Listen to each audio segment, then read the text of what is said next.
Okay, now let's talk about this one. Now, this is competition.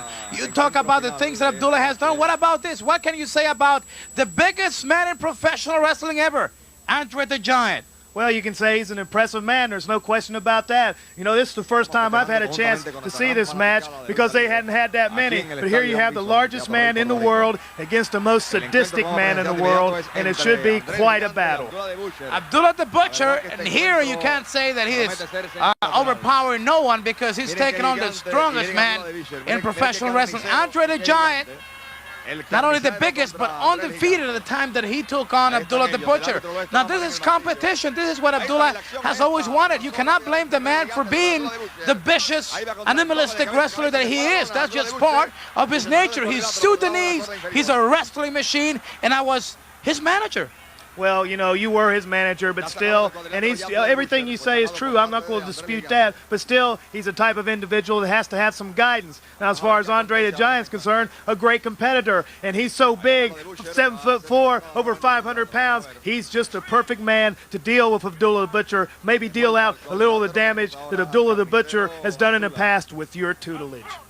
Abdullah the Butcher, I don't think he needs no one to do damage. He loves to hurt people with the manager, without the manager. What about André the Giant? He's overpowering Abdullah the Butcher here, using all that height, all that weight advantage, and he's all over Abdullah. Now, can you criticize that instinct of André the Giant there? You know, I really admire your ability there to try to change the subject, Hugo. The fact of the matter is, this video... Look at those headbutts, those chops. Oh, yeah, it's great. I'm enjoying it. I know the people out there are enjoying it, because the fact of the matter is, even though you try to change the subject, this tape is about the viciousness, the sadisticness of Abdullah the Butcher. It has to be brought out in public, in open. I know you're embarrassed to see it, but that's the whole point. Something's got to be done to stop this guy.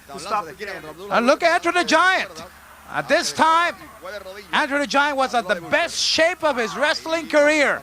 And I'm pretty sure that people know that a lot of people tried to hurt Abdullah the Butcher, but they were unsuccessful because Abdullah loves to go into competition, to do damage, and not only that, he loves to see blood on his face and in his opponents because it just makes him wilder. Oh, it's obviously true. Anytime you see Abdullah the Butcher, there's always blood involved in the match. He drives on that. He thrives on that. He's sadistic. It's like giving him a pap pill or something like that. He drives crazy. But, you know, he doesn't look too happy about what André the Giant's been doing to him for the last couple of minutes. I noticed you haven't mentioned anything about it. Look at Abdullah here now. Even André the Giant can be stopped by Abdullah the Butcher. The big man in the hands of the Sudanese wrestling machine, Abdullah the Butcher. Look at him. Tremendous headbutt to a man that's used to just knocking people down with those headbutts. André the Giant, down on the mat. The headbutts of Abdullah the Butcher did it. You know, to me it sounds like you're still managing Abdullah the Butcher because you're liking everything. No, I respect the ability of professional wrestlers.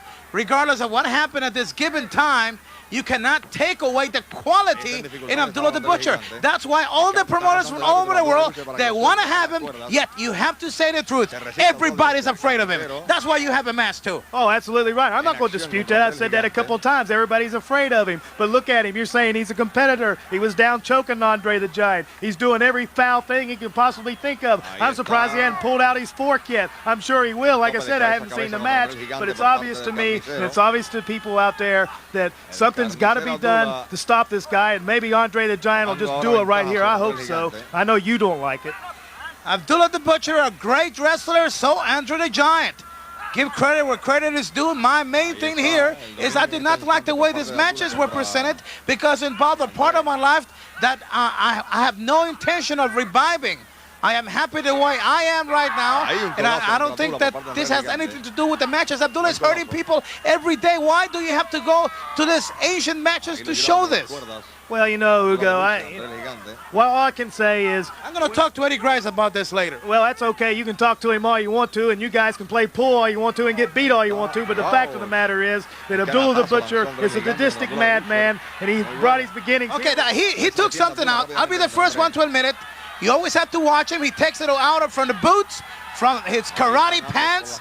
And the truth of the matter is that the whole world knows that Abdullah the Butcher goes into the ring not to win, not to compete, but to destroy. That is his main object, and if anybody is not going to accept that, then believe me, they're going to be in for some heavy nightmares. Oh, you know, every time you step into a ring with a guy like Abdullah the Butcher, I mean, there's nobody else like him in the whole world of professional wrestling. There's only one Abdullah the Butcher. See the referee? Even the referee's afraid. And, you know, he has every right to be. Like I said, I got a mask on. I'm afraid. But the thing is, your attitude towards Abdullah the Butcher, I think, is what's getting you in trouble right here, because it's like you're on his side, even though you're trying to sound like you're not, and you don't have me fooled. And now we're looking at something that I'm really enjoying. Abdullah the Butcher flat on his back and getting a little punishment from the object that he uses all the time to hurt other people.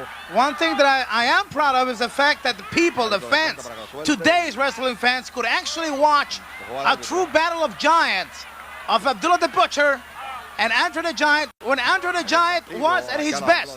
The best that he's no longer is, because in his case, with all the injuries, that has taken a lot of the toll on André the Giant. But he went to San Juan, Puerto Rico to battle André the Giant. I could tell you an inside story here that there was a lot of money paid for André the Giant to come down here and injure Abdullah the Butcher. You know why? Because a lot of people tried and a lot of people could not even come close to. Even Eric Grice at the time, he would sit on that last row in ringside, afraid of Abdullah the Butcher. Well, Eddie Grice, my good friend, is very intelligent because he knows how sadistic Abdullah the Butcher is. You want to try and stay away from him as much as possible. Now, some of these people out here sitting on ringside might not be able to know that or figure that out, or maybe they want to see it. That's why they come to see Abdullah the Butcher, because he's hurt so many people, and they're hoping maybe he'll get a little bit of that punishment in return. We do apologize for some of the problems in the video. You have to understand this is way back, and we just wanted to show you this precious match of André the Giant at his best against Abdullah the Butcher. Now, we have not touched the fact that I was also afraid of being close to Abdullah the Butcher. Anybody who's close to Abdullah the Butcher is afraid. Here, both men get counted out. The battle continues outside. André the Giant and Abdullah were both counted out.